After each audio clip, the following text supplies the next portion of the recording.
자, 지금 부동산 투기 세력에 대해서 정부가 그 손실을 메꿔주려고 각종 정부가 이 보정을 쓴다. 지금 25조까지 공적 보정을 쓴다. 또 2조 정도의 지금 이 펀드를 조성해서 지금 PF가 멈춰져 있는 사업장을 돌린다.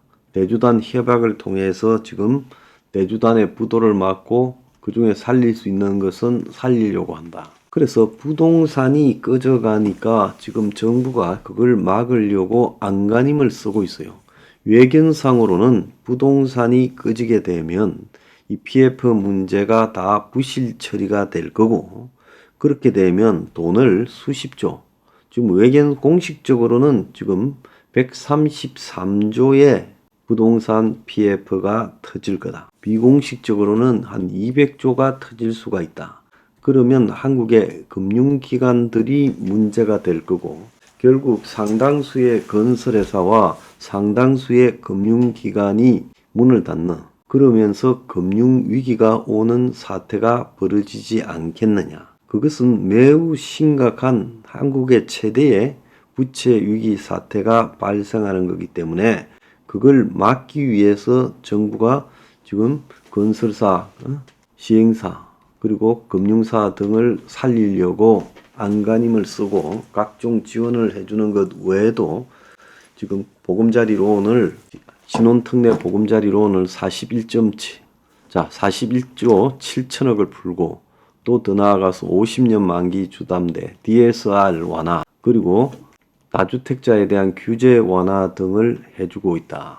이렇게 지금 비판받고 있고, 내년에도 신생아 특공이라는 이름하에 27조를 풀려고 한다. 그래서 부동산 가격이 내려오면 이 부실이 터질 거니까 내려오는 거를 막으려고 지금 윤 정권이 올해부터 계속 지금 노력해왔다. 작년 12월 말부터 그런 입장을 피력하면서 올 초부터 막아왔다는 거예요. 그러다 보니까 한 20%, 25% 빠지던 집값이 다시 10%, 15% 올라가서 이제 원래 가격의 85%, 90% 선이 되었다. 지금 그렇게 이야기가 나오고 있죠. 자, 일부 지역에서는 다시 회복한 데도 많이 있죠. 근데 여기서 이제 중요한 것은 정부가 어떤 행태로든 이 부패하고 그야말로 도덕성이라고는 없는 이 부동산 투기 세력에 대해서 그걸 갖다가 공적 자금을 투입해서 막아주고, 명목은 금융위기를 막기 위해서라고 하면서 그들을 살려주면서 나중에 결국은 그걸, 그럼에도 불구하고 문제가 터졌을 때 그놈을 메꾸기 위해서 지금도 돈을 밀어놓고 있지만 나중에는 수십조, 수백조의 돈을 밀어넣을 수 있다는 거예요. 그게 공적 자금이라는 거죠. 결국은 국민의 세금에서 상당 부분의 공적 자금을 가져와 가지고 이 자리를 메꾼다는 거예요. 과거 한번 보세요. IMF 때 김우중 씨가 25조 이상의 사고를 내지 않았습니까? 근데 그 김우중 씨가 얼마나 갚았어요? 안 갚은 돈이 대부분이죠. 그럼 그 사람이 돈이 없습니까? 베트남이고 프랑스고 간에 엄청난 재산이 있고 국내도 남아 있는 게 많다. 그럼에도 불구하고 김우중은요, 적당히 마무리 짓고 심지어 국내에 들어와서 강연하고 다녔죠. 그때 TV에 나가서 이런 말도 안 되는 현실을 비판한 사람은 쟤밖에 없었어요. 그러니까 한국의 기득권들이 그때부터 엄청 싫어하는 게 느껴졌습니다. 김우중이 살아서 어떻게 국내에서 강연을 해요? 그렇다면 자기 있는 재산은 다 내놔야지. 그러지 않습니까? 이게 정의잖아요. 뭐 대우에 다니던 사람들은 뭐 그렇지 않던데, 진실은 간단하지요. 뭐가 그렇지 않습니까? 지난번에 보면 170조가 넘는 돈이 공적 자금으로 깔렸는데 그 중에 회수된 것은 120조가 조금 넘는 수준이다. 그래서 29%가 회수되지 못했고, 근데 중요한 것은 그때 투입된 공적 자금에 대해서 이자 계산을 안 했다는 거죠. 이자 계산을 하면 반이 아니라 한 30%밖에 회수 못했을 거라고 봅니다. 그러면 자기들이 도둑질 해먹고 사라진 돈은 누군가가 주머니에 챙겼을 거 아니에요?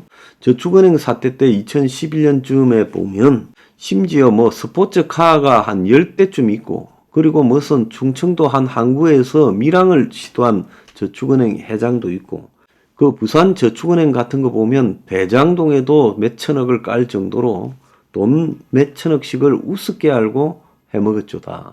그러지 않습니까? 그래서 부동산 이 시행업자들이 지도는 거의 없이 저렇게 은행하고 결탁하고 건설사하고 결탁해가 돈 끌어와가지고 그야말로 아파트 단지 하나 지으면 조 단위로 벌어가지고 서로 몇천억씩 헤쳐먹는 일이 있었지 않습니까?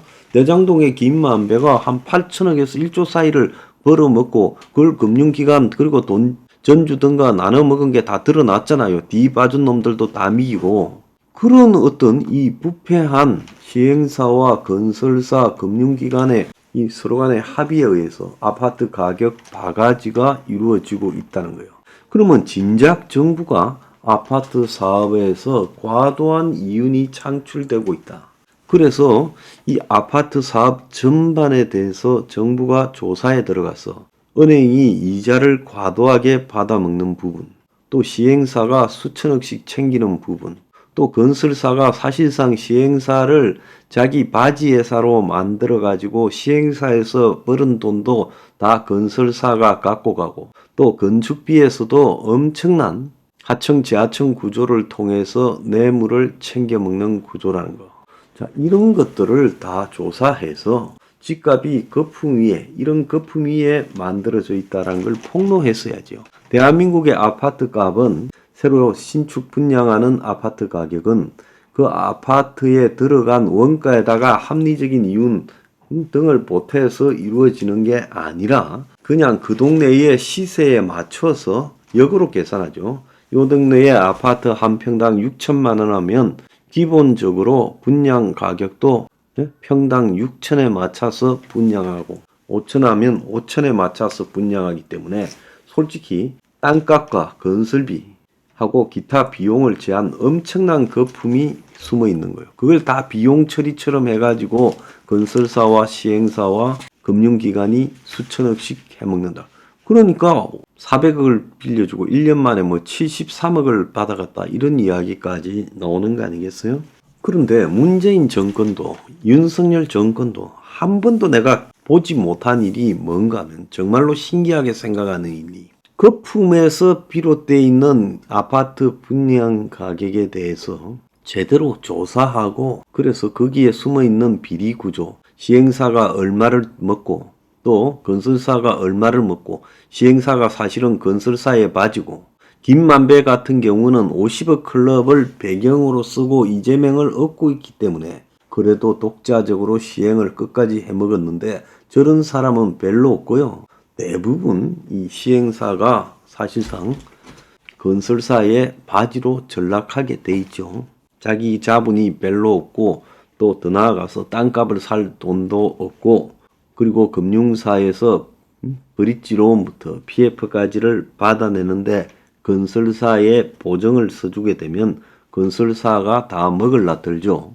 그래서 김만배가 건설사를 갖다가 컨소시움에 안 넣은 거는 건설사를 넣으면 지가 잡아먹히기 때문에 끝까지 건설사를 안 넣고 그래서 김만배 사업의 핵심이 은행에서 투자 의향서를 받아내는 거 이것이 핵심이었는데 결국 그걸 받아내면서 성공했잖아요.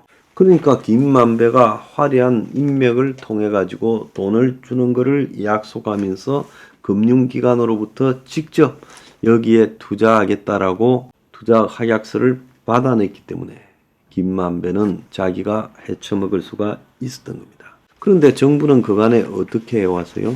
실제 건설비가 올랐다. 얼마 벌어먹는 거 없다. 때로는 적자도 난다. 이런 개소리를 하면서 업자들을 갖다가 옹호하고 금융기관이 PF 사업에서 땅짓고 헤엄치기 식으로 엄청난 돈들을 벌어먹는 것들을 방치하지 않았어요? 한 번도 건설업에 대해서 수익 구조를 해부한 적이 있어요? 그래서 건설비가 올라갈 리가 없는데도 입만 열면 재료값 상승과 인건비 상승으로 지금 건설 비용이 올랐다는데 실제로 그렇게 재료값 상승과 인건비 상승이 건설업계에 있지 않아요. 그래가 정부가 심지어 발표하는 표준 평당 건축비 같은 경우에도 점점 올려갔잖아요. 이렇게 해가지고 아파트 한 채당 1억씩 먹었다. 수도권에는 건설사나. 그래서 아파트 한 채당 1억씩 먹었다라는 소문이 팽배하고 또 더 나아가가지고 은행이 이런 돈 빌려주고 수천억을 먹었다. 심지어 시행사가 지돈 쥐꼬리만큼 들고 몇천억씩 먹었다라는 게 곳곳에 지금 있다는 거예요. 자, 그 대가로 우리가 그렇게 비싼 집을 사는 겁니다. 그런데 언론이 어디도 이걸 파헤치지 않아요. 왜 그랬을까요? 광고를 주니까. 분양 광고를 뿌려서 주니까. 그리고 언론사에 돈을 먹이니까. 언론사들은 절대로 지금 건설 현장의 비리에 대해서 폭로하지 않아요. 자, 그리고 정권 또한 이런 이 건설업계와 굉장한 유착을 가지고 있는지 이런 것을 폭로하지 않아요. 그래서 잘 벌 때는 자기들이 다 호주머니에 쑤셔놓고 다 빼돌리죠. 자, 그래 놓고 나중에 이제 그런 일이 끝까지 갈 수 없으니까 부동산 가격이 하락하고 미분양이 생기고 그러면 그때는 자빠져서 지금 정부가 메꿔주고 돈 해결해 주라고 저렇게 하는 겁니다. 그걸 또 해결을 해주겠다? 죽어도 안 된다는 거예요. 제가 살아있는 한 이런 일을 용납할 수 없다고 생각합니다. 만약에 정부가요, 앞으로 공적 자금을 계속 투입하면서 국민의 세금을 이 부패한 건설업계에 투입하면요, 이건 용납해서는 안 된다. 저는 낱낱이 밝히고요, 국민이 들고 일어나야 된다고 봅니다.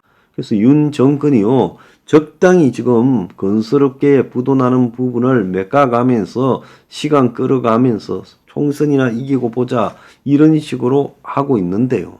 총선 이기고 나면 또 대규모 돈을 투입할 거예요. 절대 안 된다는 거예요. 무엇 때문에 이렇게 하는지에 대해서 윤 정권은 국민 앞에 설명해라. 전체 국민 경제를 위해서 그렇게 한다? 아니 도둑놈이 헤쳐먹은 걸 국가가 막아주는 게 국민 경제입니까? 정신 똑바로 차리기 바랍니다.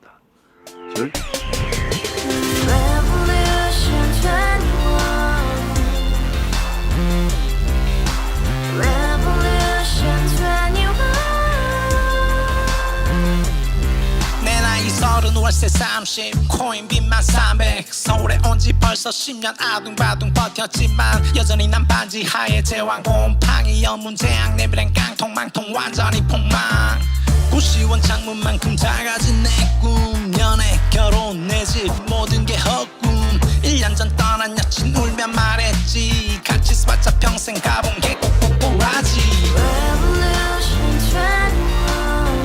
가바후스 700 나도 소유주 가바후스 700 나의 소주 택시기사 우라부지 마트 캐셔 울어무니 우리 집안 다 털어봤자 후줄 그래 개선민 내 미래 거기서 팍 끝난 거지 팍 더 이상 노력 따윈 괴물이 스펙 찾아서 말리 비오는 날 알바 잘려 맨날 학원 날 개쳐 발려 밤비 내리는 양화대교 홀로 걷고 있을 때 현수막에 아로 새겨진 평당 700짜리 아파트 다같이 소리 질러 혁명 21 가바후스 700 나도 소유주 가바후스 700 나의 소주 Together in the house, brand new day, and your dream had just begun. Revolution 21, only open happiness. 너의 곁에 내가 영원히 함께.